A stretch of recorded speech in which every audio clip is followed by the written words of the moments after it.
Hello friends, জয় মোহনবাগান। আগামী 30 তারিখ মোহনবাগান কলকাতা লিগের প্রথম ম্যাচে মাঠে নামছে পুলিশ এফসির বিরুদ্ধে। তার আগে আজকের একটা প্রস্তুতি ম্যাচ ছিল। সেই প্রস্তুতি ম্যাচে মোহনবাগান 4-0 গোলে জয় পায় বিধাননগর মিউনিসিপ্যালিটির বিরুদ্ধে। তো এই 4-0 গোলে জয়টা খুব একটা বড় কথা নয়, কারণ এইসব দলগুলোর বিরুদ্ধে প্র্যাকটিস ম্যাচ মোহনবাগান খেলছে, এখানে ঘুরিয়ে ফিরিয়ে দেখে নেওয়াটাই হচ্ছে উদ্দেশ্য। এবং আসল জায়গায় অর্থাৎ লিগের ম্যাচ শুরু হলে এই মোহনবাগানের তরুণ প্লেয়াররা কেমন খেলে এটাই কিন্তু আমাদের দেখার। এবং আমরা আশা করছি গত মরশুমে যে প্রত্যাশা পূরণ করতে পারেনি প্লেয়াররা, সেই প্রত্যাশা কিন্তু এবার পূরণ করবে মোহনবাগান। এবার সিএফএল একটা দারুণ রেজাল্ট করবে এই প্রত্যাশা কিন্তু আমরা রাখি।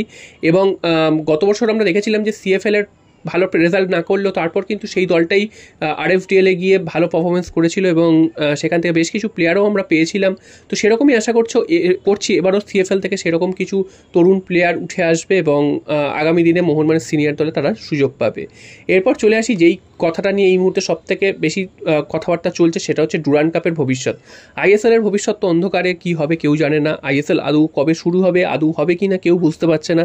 তার জন্য সমস্ত কিন্তু ট্রান্সফার আপডেটগুলো সব থমকে রয়েছে, ট্রান্সফার সেভাবে হচ্ছে না এবং ট্রান্সফার মার্কেট প্রচণ্ড স্লথ গতিতে চলছে।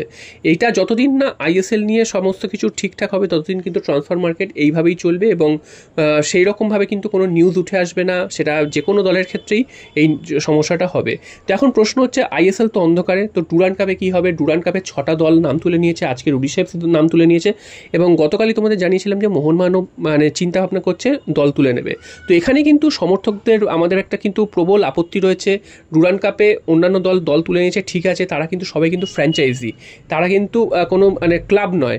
তো মোহনবাগান একটা ক্লাব, তো মোহনবাগানের একটা ঐতিহ্য রয়েছে। মোহনবাগান হট করে কিন্তু এরকমভাবে দল তুলে নিতে পারে না। মোহনবাগানকে যে কোনো টুর্নামেন্ট যেগুলো ভারতের সবথেকে সেরা টুর্নামেন্ট, সেই টুর্নামেন্টগুলোতে অবশ্যই পার্টিসিপেট করা উচিত এবং সেখানে পূর্ণ শক্তির দল নিয়ে সিরিয়াসলিভাবে সেই খেলাগুলোতে পার্টিসিপেট করা উচিত।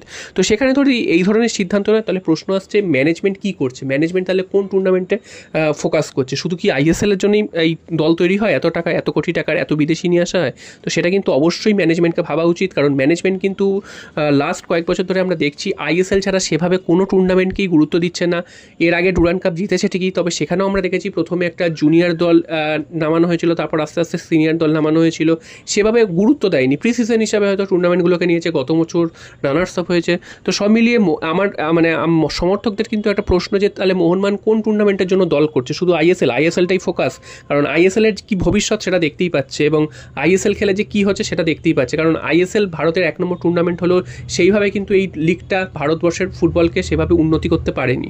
তো সে কারণে শুধুমাত্র আইএসএলকে যদি ফোকাস করা হয় সেক্ষেত্রে যথেষ্ট একটা খারাপ বিজ্ঞাপন মোহনবাগানের মতন ক্লাবের জন্য। কারণ মোহনবাগান ভারতের যত বড় বড় টুর্নামেন্ট আছে সেই টুর্নামেন্টগুলোকে সমান গুরুত্ব দিয়ে খেলবে এবং সেইগুলোকে জেতার চেষ্টা করবে, এটাই হচ্ছে মোহনবাগান। এছাড়াও মোহনবাগানের সামনে আইএসএল ছাড়াও এসিএল 2 এরও খেলা রয়েছে সেপ্টেম্বর মাস থেকে।